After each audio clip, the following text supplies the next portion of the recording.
Lani. Welcome to the show. Thank you so much for joining me today. Thank you for having me, Pooja. This is a great connection. Yes, absolutely. When you first reached out and we first spoke, you shared multiple experiences with caregiving, and I really think that would be a great place to start if you can share a little bit about your personal caregiving journeys. Sure. I didn't really realize how far back my caregiving journey was until I started writing a book and really looking at the fact that I'm the oldest of 4 children. So I became the babysitter for my siblings and also neighborhood kids. So that really was my first sort of caregiving role, now that I look at it. And then I became a wife and a mother, and that's a whole different caregiving journey. And then became caregivers for my aging parents. Yeah, I can relate with you on that because I'm the oldest on both sides of my family, for extended family as well. And so it definitely started young. My younger brother was born 2 years after me. And so it started pretty much from probably as soon as they could leave me to him, right? Or leave him to me. Yeah, I think I probably was about between 10 and 12 when I started sort of being left alone with the other 3. Yeah. Oh boy. Yeah.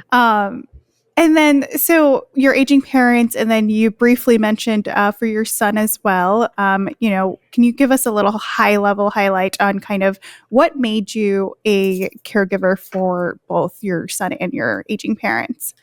So my youngest son, there were 2 big caregiving moments in his life. The first one was when he was 5 and he was hit by a car in front of our house, broke his femur, and he was in a body cast for 3 months. And so our whole family was thrust into learning caregiving roles, how to, sponge bathe a 5-year-old in a body cast, how to lift a 5-year-old in a body cast. And I thought God had tested me pretty well in that experience. And then when he was 19, he was diagnosed with a brain tumor. Oh. And that really spun me around. And became actually one of the biggest transformation points of my life and my journey. So he transitioned or passed in 2005 when he was 22. But what I learned in those 3 years in that caregiving role was, first of all, how much caregivers are neglected in their own support, and how much we don't know as caregivers to care for ourselves. The lessons of self-care was really, I realized that I needed to find them or create them in order to survive that journey, but also thrive afterwards. And that really helped me a lot when I then became caregiver for my parents. Again, being the oldest sibling, the one living the closest, having power of attorney. My dad had Parkinson's, which advanced into Parkinson's-related dementia. And then my mom was diagnosed with Alzheimer's. And so the lessons of self-care that I learned in my journey with Jacob became very critical to me being able to move through those next caregiving journeys. Yeah, that's definitely a lot on your plate, one after another, especially with both of your parents. And now I remember you mentioned that your background is as a health systems manager. Tell me a little bit about that. So right at the beginning of Jacob's last, or his diagnosis, I was getting my master's degree in communication and was focusing on organizational communication, and switched to health communication just because of the journey we were on. And then subsequently, I became employed by the American Cancer Society, and that health systems manager position was part of what I did. And it really gave me a perspective of, that, again, that there's a lot of support for caregivers for the person that they're caring for, resources of how to care for someone, but not how to care for yourself. And so there came a very pivotal point in that 15-year employment when I turned 60, a very significant birthday, that I had sort of an awakening. And if you would allow me, I'd like to read just a little section from my book that explains what happened. Sure. So I was looking to reframe a business that I had started as a consultant for professional and personal development as Alaka'i Associates. And that had gotten shelved with Jacob's diagnosis. And so in looking to bring it back, on my 60th birthday, I took that's a significant milestone. So I took a week's vacation that began with a women's retreat. Part of my personal growth that weekend was that I could see how Alaka'i would return as a wellness business. Since I was still working full-time with the American Cancer Society and the retirement number of 65 was a bit off, ways off, I started with redesigning my logo and my website and started a blog. And that commitment kept me going and writing.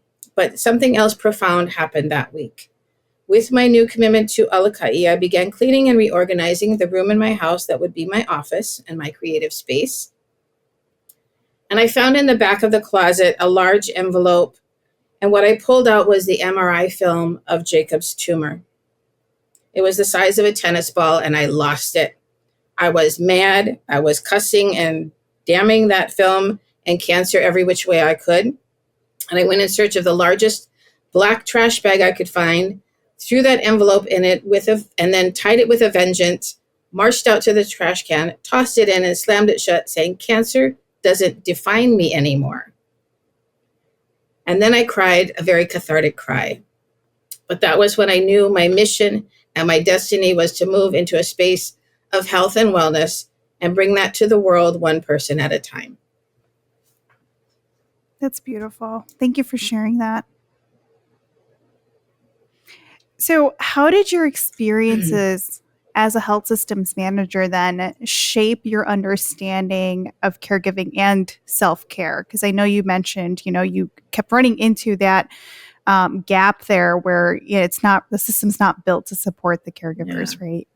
So how did that change your perspective or your understanding? So what I started was what I had experienced, like I said, either finding or creating those self-care resources, techniques, strategies, lessons, and first incorporating them into my own life to really make them daily habits. And then go on to develop them with my Alaka'i Associates into resources that I could share with others.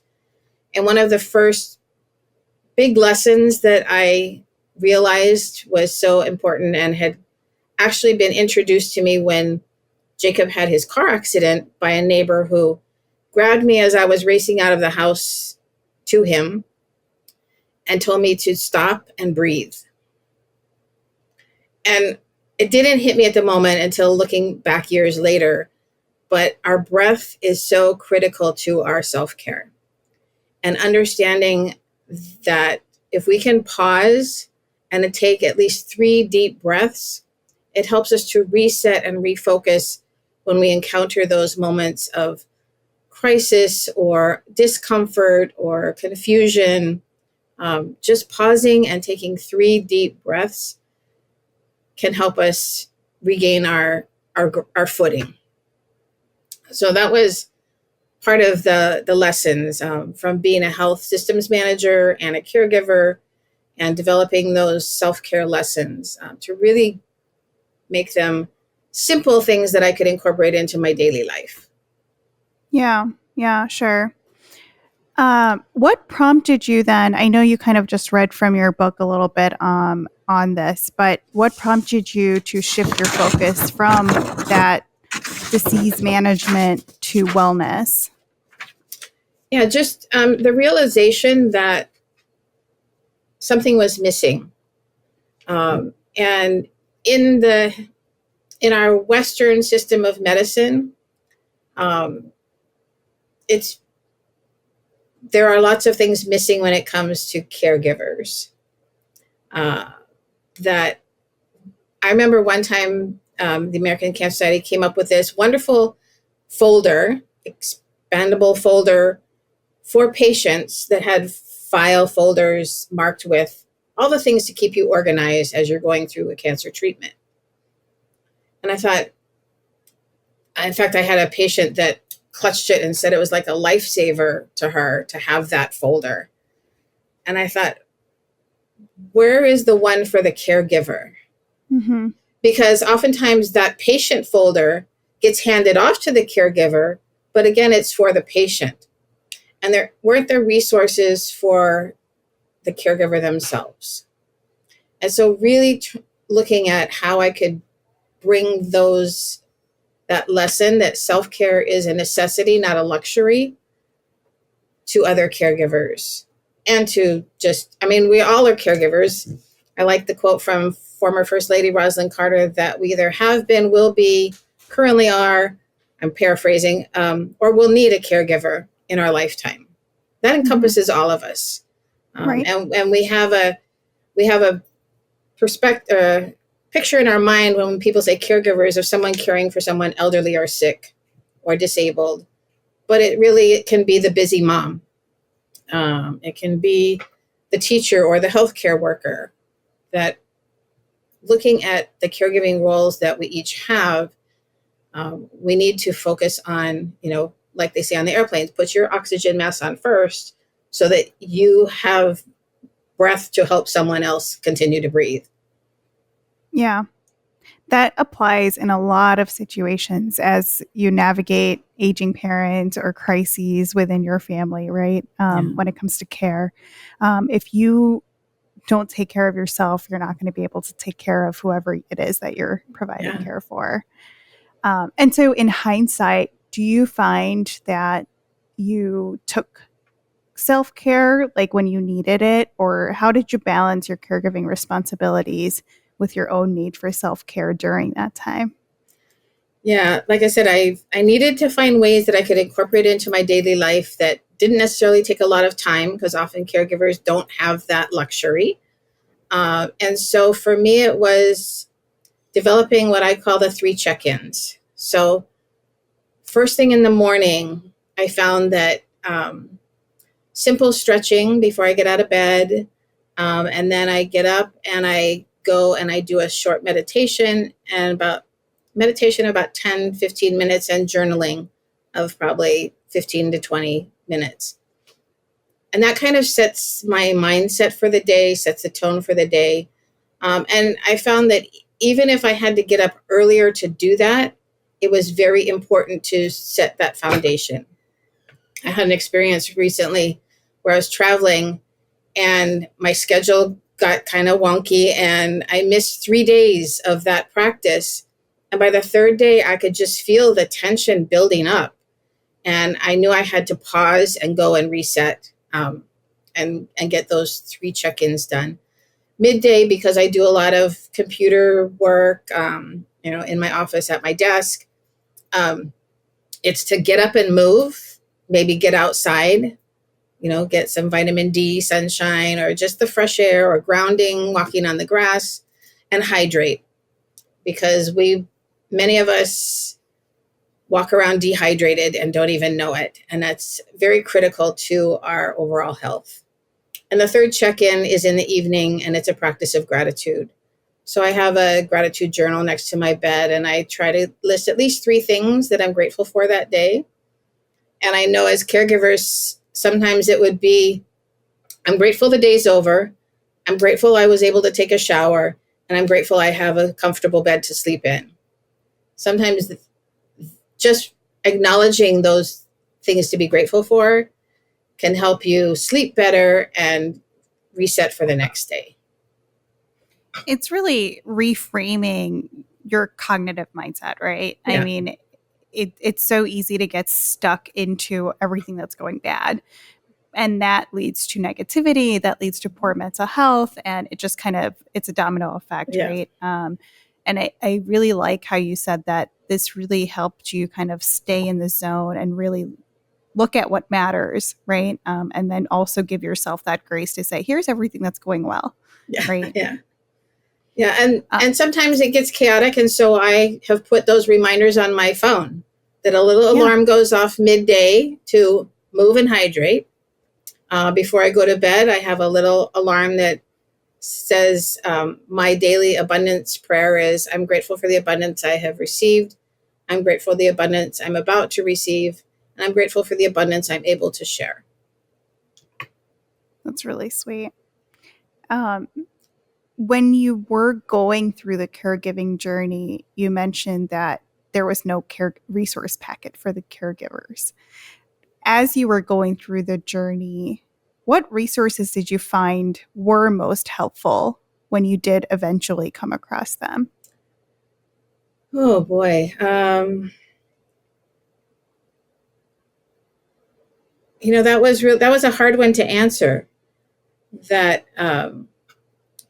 I think recognizing the risks to my own health was the first step, and then looking for things that could help me with that. So initially, it may sound selfish, but self-care is never selfish. It's self-love. But really finding those things that took care of me, and self-help books, looking online, anything that said self-care and self-help, I was diving into it. One of my favorite books along that journey is Simple Abundance by Sarah Ban Brannick, which is a year-long, there's a reading for every day, but it's a year of self-discovery and really finding the things that are important to you that will support you, your mental health, your self-care. And so discovering what was important to me as an individual, sort of defining myself as an individual, that was my first big resource. Other caregiver resources, like I said, they were hard to find. And I think that's why when I met this woman who had started a nonprofit called Gimme A Break, which is caring for caregivers, focusing on that need for caregiver resources, caregiver support, caregiver self-care, that just aligned with my mission of Alaka'i Associates. And so we became partners in that work. And we're able now to provide additional resources to help caregivers navigate that journey. And as you've gone through this work, what resources do you think are still lacking for caregivers today? I think one of the big things is just a recognition locally, state level, national level, the need to support caregivers financially, for one. That's something here in Hawaii with Gimme A Break, where we've proposed a bill that makes a small adjustment to the unemployment law, because caregivers often have to lie about whether or not they can look for a job, because they really can't. They're not employable, and many caregivers lose their employment because of their caregiving responsibilities. And so a minor change to the unemployment law, which says, are you able to look for work? If the answer is no, the next question is, are you a caregiver? If that's yes, and you provide the documentation that shows that need, then you're able to receive unemployment benefits. And with that comes the resources when the time comes that you are no longer in that caregiving role. If you're in that system, the resources are there to help you find another job. That's and fantastic. Getting back into the employed marketplace is really challenging if you don't have those connections. Yeah, absolutely. I think that's fantastic, and something that hopefully other states learn from too, and hopefully goes through at least where you've proposed it. Yeah. with the work that you've done, with the work that Gimme A Break is doing, what role does community and support networks play in the caregiver's self-care routine and area? We have found that just having that community to connect to provides a lifeline for many caregivers. We have a Tuesday support session. It's not necessarily a support group because we're mostly providing education and have caregivers participate in that education process with their stories. But a lot of times they just come on to connect with that community. They might be listening on their phone, not on a camera, sitting next to the person they're caring for, but just having that connection to that community, knowing that there's someone there that they can reach out to and ask questions. The other thing is knowing that there's someone that they can connect with, that while Gimme A Break doesn't necessarily provide the services, we screen a lot of people to be what we call trusted partners, that we know they have a good reputation for providing the resources that caregivers need. And so we help connect them to that. So if they come to us saying, I don't know where to start, I don't know, they say my mom needs a wheelchair. What is that? There's lots of different kinds of wheelchairs. Which one should I get? So we can help them, connect them to people who can provide that information. We also provide resources through an online magazine called Givers Guides and a podcast called The Caring Caregivers Show. So really creating that community beyond just Hawaii, connecting with people across the country and actually around the world. We've had some people from the Netherlands be on the show. Just to say that this is a universal, it's not just a local, it's not just a me caregiver issue. It's a universal concern. And a universal community that we're trying to connect. Yeah, absolutely. I mean, the growth of caregivers is going to be a global issue, right? Mm-hmm. And with how many people are aging, how many people the longevity has increased, right? People's longevity. And then how many people will become caregivers over the next 20 years with less and less support from our health and care systems, because they're just naturally not built for it, right? They're not built for that massive increase in consumers. Yeah. And I think that's part of our goal with Gimme A Break, and as I support with Alaka'i Associates, is to help caregivers maybe come back to the joy of caregiving and keeping their loved ones at home. Because I know for me, my experience with my parents, I ended up having to move them out of their home into assisted living, which was very, very challenging, and also very expensive. But the cost of keeping them in their home and providing 24/7 care was going to be more than assisted living. And as much as I would want to care for them myself, I knew from my caregiving experience with my son that my own personal, physical, mental, spiritual capacity was not going to allow me to do that, really. That I probably wouldn't survive that experience. And the data shows that 50% of caregivers do not survive the person they're caring for. They will pass before their caree. That's a really significant number. And as you age as a caregiver, so if you're 70 years old as a caregiver, this percentage goes up to 70%, that you are not going to outlive the person you're caring for if you don't have the right support, the right health.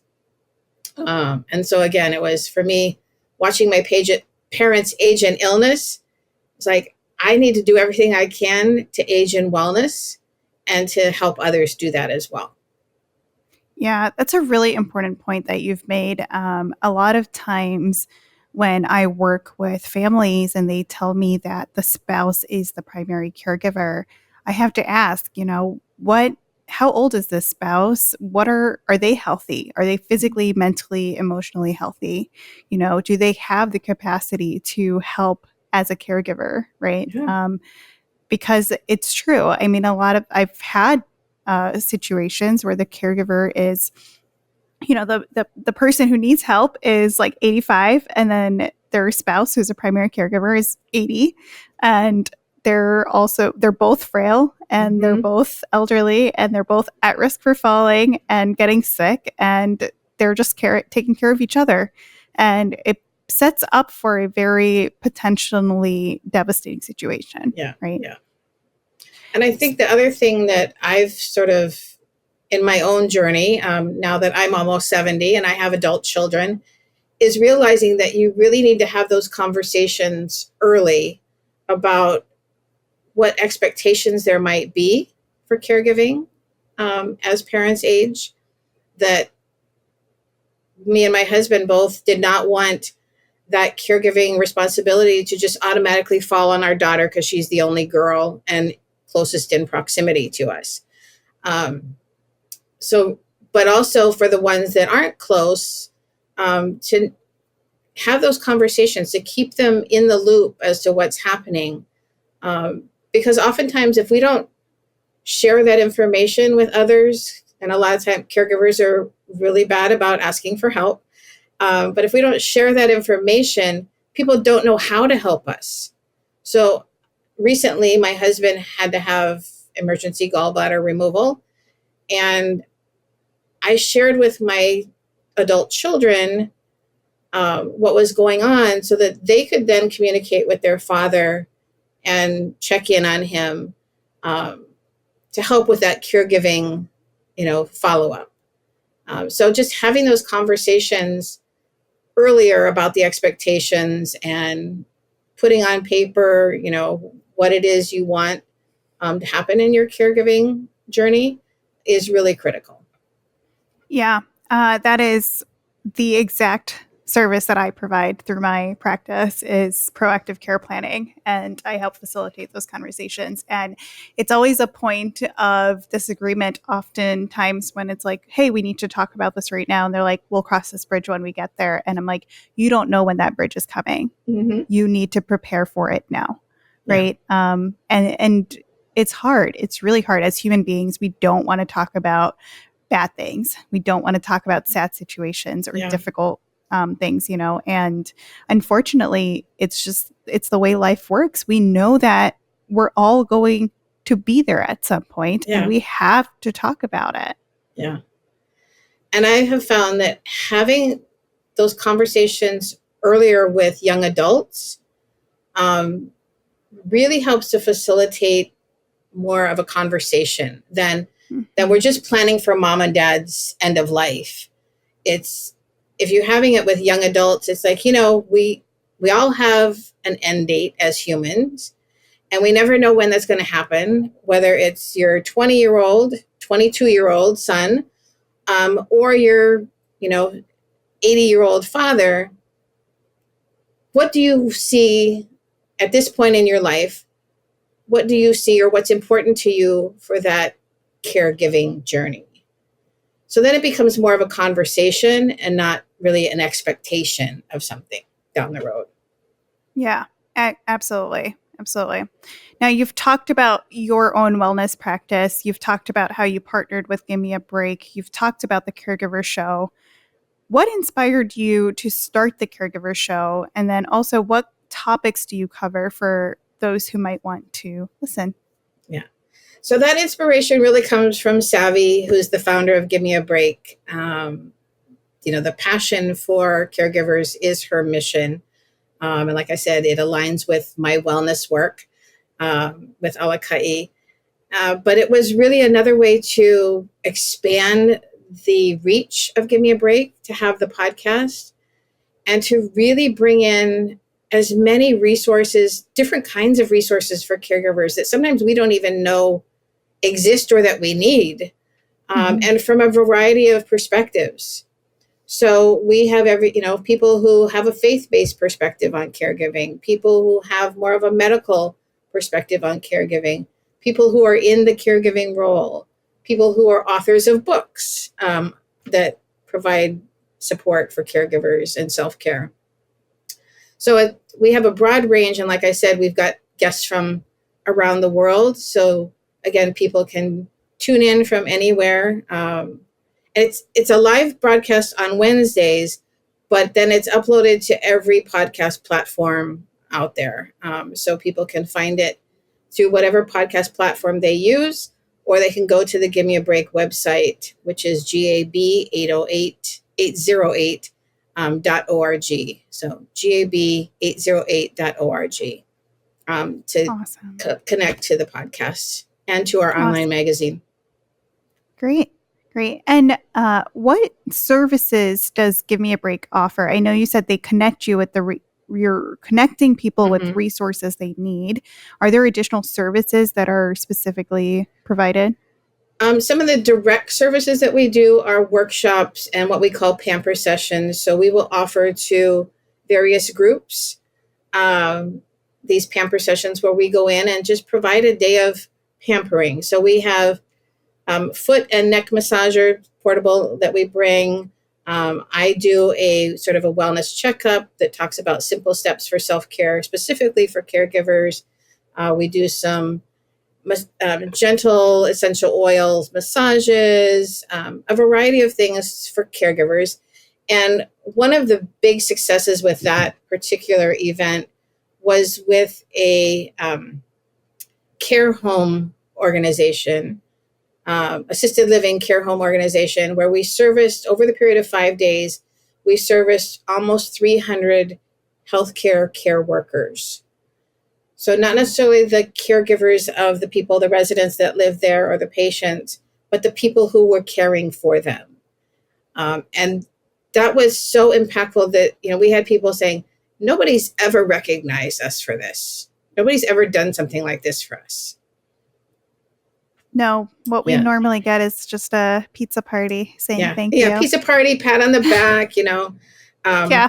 Yeah. And then we have an annual retreat, a day retreat for caregivers. And we keep it to just a day because we know that it's really challenging for caregivers to get away for even that amount of time. So we provide, again, it's a chance to reset, what we call reset, resource, and revive.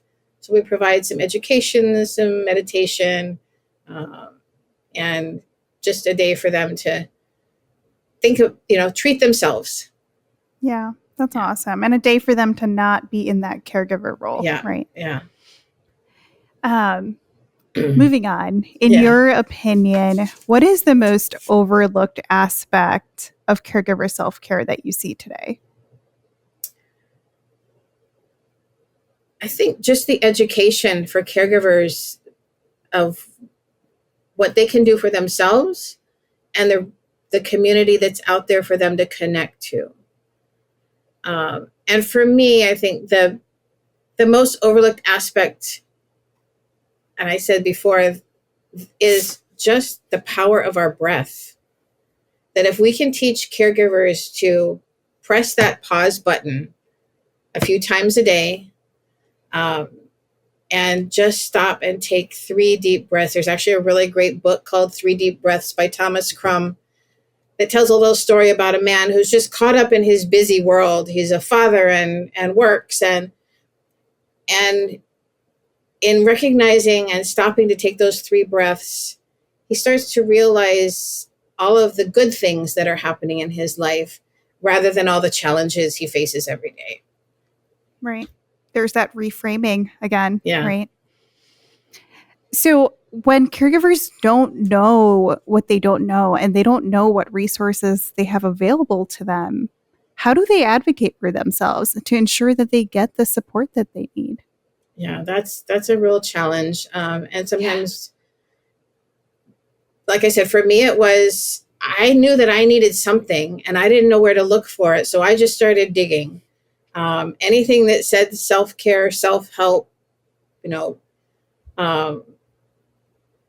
sometimes taking from the resources that are actually given for the patient. It's like, they give you a folder where you can keep the calendar, the schedule.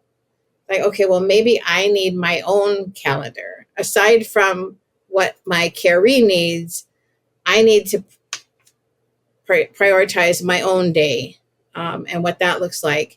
And what I learned was creating what I called white space, because when I was caring for my parents, I was also working full time.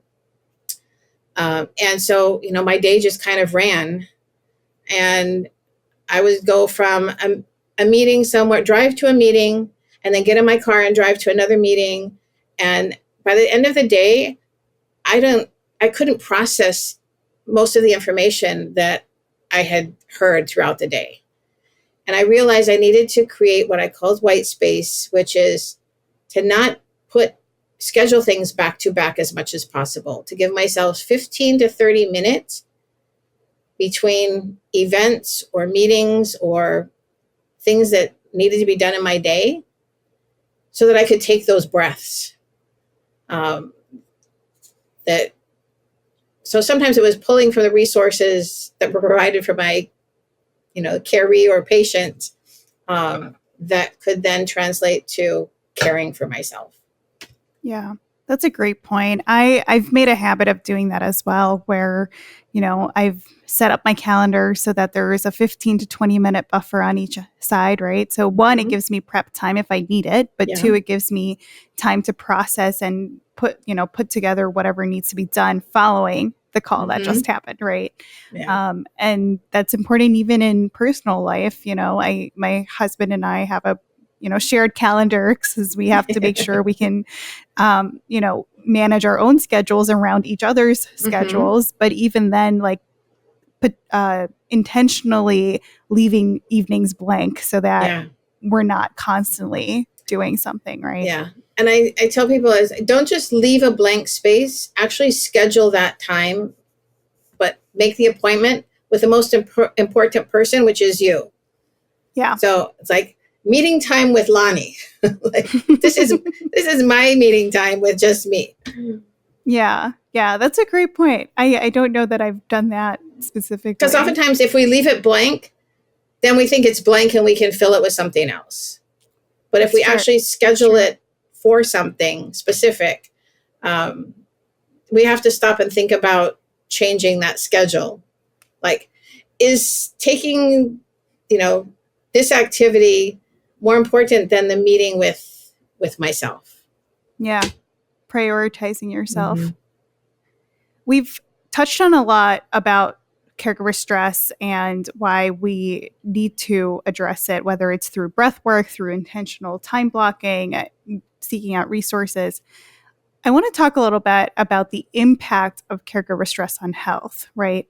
You also pointed out that statistically, caregivers who don't have the appropriate supports in place will not outlive the people who they are caring for. And so can you talk a little bit to why is that? Why is caregiver stress so impactful on their health? So, we all are impacted by various stressors throughout our day. But I think when you take on the role of caregiving, it's not just your own well-being that you're thinking about. So the self-care, your own well-being is one thing, but when you take on the caregiving role, that whole self-care for the person who's unable to do it now becomes part of your role too.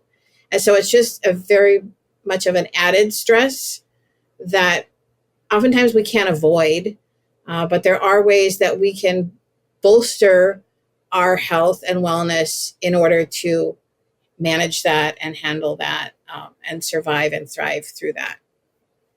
Yeah, absolutely. And it's also the lack of that intentional time for yourself that adds up, right? You're not, now oftentimes caregivers are neglecting their own doctor's appointments, their own annual wellness checkups. And so then potentially they're getting sicker, they're not exercising, they're not eating properly, they're not sleeping well because of interrupted sleep, because they have to help mom get up to the bathroom twice a night, right? So it's things that add up that are detrimental to the caregiver's health that often go unnoticed because they're not paying attention to themselves. Yeah. Right. And that's why with both Alaka'i and Gimme A Break, we try to educate caregivers about those little things that you can do to sort of balance out your wellness wheel in this role of caregiving. So yeah, not eating properly. Well, to have one of Savvy, my partner's favorite things is to have stashes of healthy snacks available. So instead of a candy bar in your purse, have a granola bar in your purse or in the glove compartment, so that when you're at the doctor's office and it's running late and you know you're not going to get to lunch when you had thought you were, you can reach for something healthier.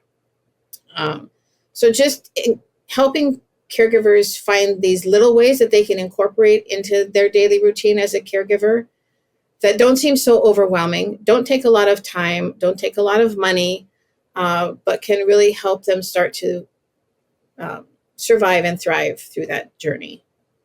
Yeah, absolutely. How do you, now you mentioned that you were one of four, you have multiple children.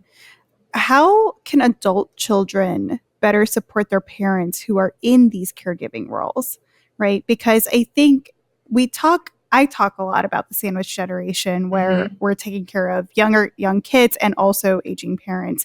And that generation is starting to get smaller and smaller because we're having kids later. And so our kids are still too young to fend for themselves, while at the same time, our parents are getting older and also need our help, right?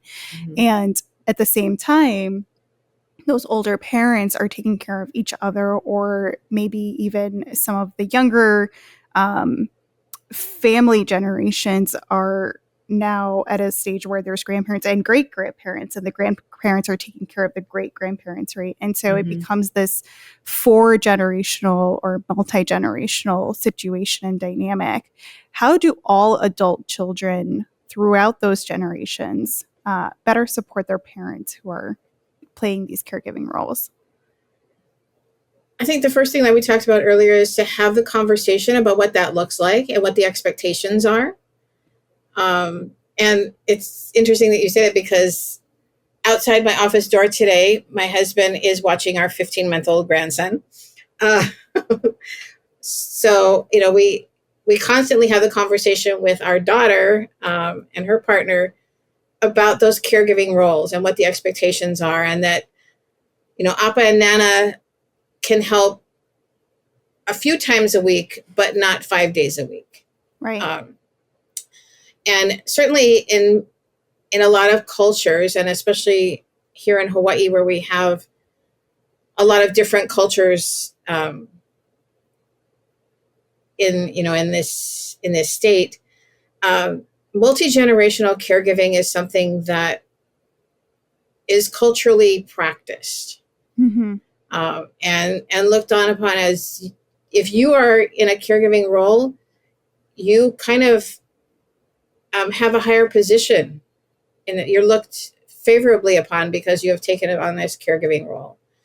But a lot of times the multi-generational thing is because of the lack of resources, housing or jobs. And so people kind of get sandwiched into that role. So again, having those conversations about what the reality is, what the expectations are, and kind of defining roles as roles and responsibilities, to be really clear about what people can and can't do, I think is really important in that situation. Yeah, definitely. Open communication is usually the number one practice, right? Or number one recommendation. Similar to what you explained about the people of Hawaii, it's very common in our South Asian Indian culture to also offer multi-generational caregiving, right? And it's seen as a sense of duty, a sense of obligation, and a sense of privilege to be able to do that, right? Whether it's us providing care for our parents and grandparents, or parents and grandparents providing care for their grandkids, right? And it's definitely really important, especially as we start living in different places, right? I live 1,000 miles away from my parents, and so that's going to look very different than,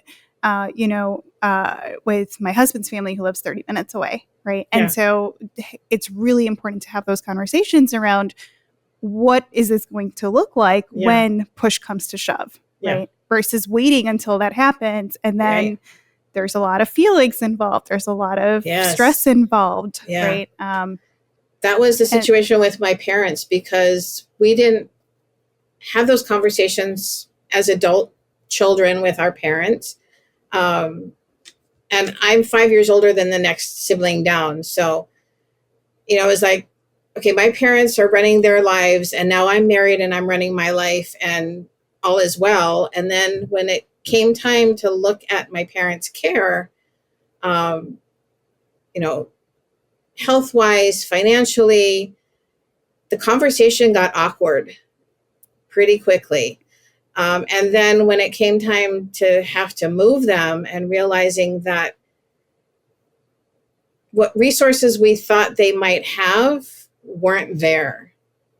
And so having to move them out of their home, like I said earlier, was probably one of the biggest challenges I faced as a caregiver. And with my 3 other siblings, there was a lot of emotions around that. And one of the big lessons I learned, and my daughter brought it to my attention for herself, was that the stuff doesn't matter. All the belongings that people get hung up over and fight over, the stuff doesn't matter. What matters is our connection to family. And so, again, having those conversations early about the stuff even is like, okay, well, if you want the stuff, if you want to give it to someone, let them know. If that person doesn't want it, don't hold on to it. Don't hold on to it emotionally. You can keep it if you want to keep it around, but just have those conversations, because my kids have all told me, I don't want your stuff. And they actually used a different 4-letter word instead of stuff. It's like, they're building their families. They have their own stuff, belongings, etc. There are, a few items, sometimes a sentimental picture or object that they might want to hold on to, but you need to have that conversation early. So again, there's not the fighting at the end, at the end process of who gets what. Yeah. I think that's generational too, right? Like, I know my mom, for the longest time, she's like, well, I'm holding on to it for you. So when you buy your own house and you have your own family, like, you have this, right? And so it was really helpful at first, right? Because like getting on your feet, like all that kind of stuff, like it was very helpful, very grateful for that. But as the years have gone on now, I'm like, Mom, I moved out like 14 years ago. I have lived on my own for 10 years. Yeah. Like I'm self-sufficient. I have a home. It's fully, I don't need this stuff anymore. Yeah. Right. And also I think generationally, at least from what I've seen as a generation, we tend to be a little more minimalist in the stuff that we keep in our house. Right. Yeah. And so if it's not going to fit the design, or it's not going to fit how I want my kitchen, guess what? We're not keeping it. Yeah. Right. Well, and even came down to all of the papers, the artwork that I kept for my kids that I thought would be so wonderful for them to see when they were adults. They're like, yeah, that's nice, Mom, but I don't want all that paper. Yeah. And I had to come to a point, and that was a good lesson in letting go too. And I think that's something caregivers also need to work through, is the letting go process.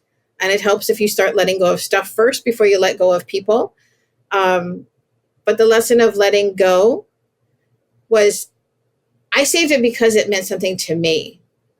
And if it doesn't have that same emotional attachment for the person that I thought it was going to, that's okay. That we can both let it go. Yeah, absolutely. That's a really good perspective. Like, this is important to me. That's why I did that, but it doesn't hold the same value to you. Yeah. And so let's have that conversation. Yeah. How do you see the future of caregiving evolving, especially in terms of support and resources for caregivers?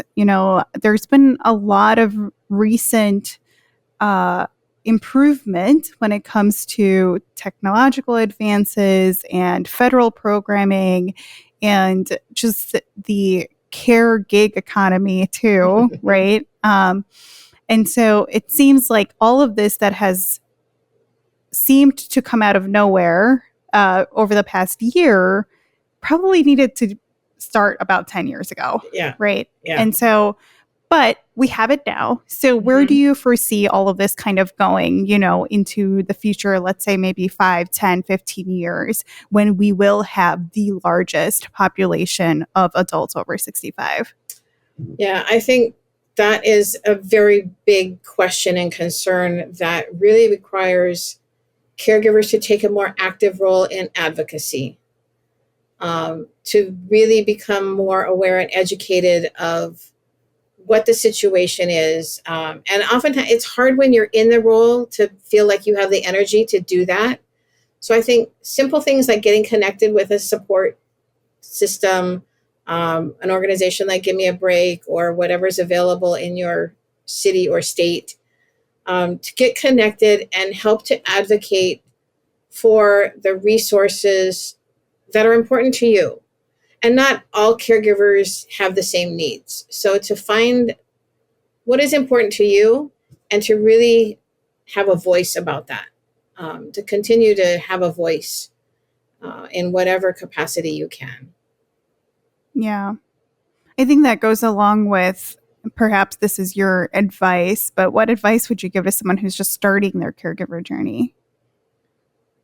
To connect with a community of like-minded people. And I would say, not that I have anything against support groups, but if it turns out to be a group where people are just lamenting their situation and not taking an active role and responsibility in moving forward in that, I would avoid that kind of thing, because that just keeps you in that negative spiral, negative space. So to find a supportive community that provides you with education and resources, and again, particular to your needs. And that's one of the things that we focus on at Give Me a Break is if you contact Give Me a Break through the website, there's a sort of an intake form that we ask people to go through that helps us identify exactly what your need is, because not every caregiver has the same need. And so we don't want to just blanket tell you to, oh, well, reach out to AARP. Well, they have a plethora of resources as well. And so to really help narrow it down to what is your specific need and what is the best resource for you at that time. Yeah.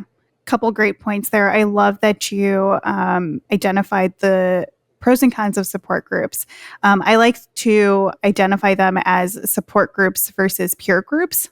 And so with support groups, I always recommend that it's facilitated or moderated by a trained professional who can help, really facilitate the conversation and either provide suggestions on how to address some certain situations or feelings, or direct them to appropriate resources, or provide a positive spin on whatever they're talking about, right? Versus often peer groups or peer support groups are often just they're meeting up regularly at a coffee shop. There's no one really moderating it. And it's kind of just a vent session, which venting definitely has its therapeutic potential, right? But it doesn't help you move forward. Yeah. And so I think there's a time and place for both, but I do always feel that good support groups are facilitated or moderated by a professional. And then the second point is directing to the correct resources based on a specific need, right? I always say I get paid to Google, but that's because I'm Googling the exact resource that you need versus you throwing darts in the dark and trying to Google any possible thing you can get your hands on. Yeah. And that was when my son was first diagnosed with his brain tumor, that was where I was at, was throwing darts, into the internet. It's like somewhere in there's got to be an answer to the question that I have about this. Because what I got was the neurosurgeon handing me a brochure from the American Brain Tumor Association that identified or defined what kind of tumor it was and what the protocols were for it, but didn't really answer my questions of how do I, as a parent, deal with this? Or, what other resources, or what should I prepare for my adult child versus a 5-year-old that might be going through this? So, yeah, to have someone who's there to do the research for you to find exactly what you need saves a lot of time and headache and heartache. Yeah, absolutely. Do you have any memorable stories or feedback from the caregivers that you've worked with over time who have benefited from your practice, from Gimme A Break, from just listening to an episode on the podcast, or just anything, any good feel-good story that you have to share? Yeah. One of the most recent ones that really impacted me, and that's one of my favorite sayings, is helping one person might not change the world, but it could change the world for that one person. Mm-hmm. And at our recent caregiver retreat, I had a woman who I've known her for 2 or 3 years now. And she got my book last year when it launched and read it. And this was the first time that she shared with me in front of a bunch of people what impact it had on her. And it was that she recognized or realized through my caregiving journey and my being able to tell my story that she was now able to reconcile with both of her parents who are deceased, to forgive them for them and herself for not being the person or persons that they might have expected from each other. So to go through that forgiveness for one thing, and then to be grateful for the blessings and the people that they were and are. That's really deep. Yeah. Yeah. That's meaningful. As we wrap up here, what is one takeaway you'd like the audience to consider as it relates to self-care, caregiver health, stress, all of that? I think first and foremost is that self-care, again, is not a luxury. It's a necessity. We often, when people say self-care, especially in today's world and vernacular, it's not necessarily a fancy massage or, a Caribbean retreat or even the mani-pedi, although I must admit I love my mani-pedi time. But it's not a luxury, it's a necessity. And that you really can develop and incorporate small daily habits that will set the foundation for you to, again, survive and thrive through your caregiving journey. Yeah, absolutely. Thank you so much, Lani, for this wonderful conversation, highlighting the importance of self-care for family caregivers. Yes, thank you so much for having me on.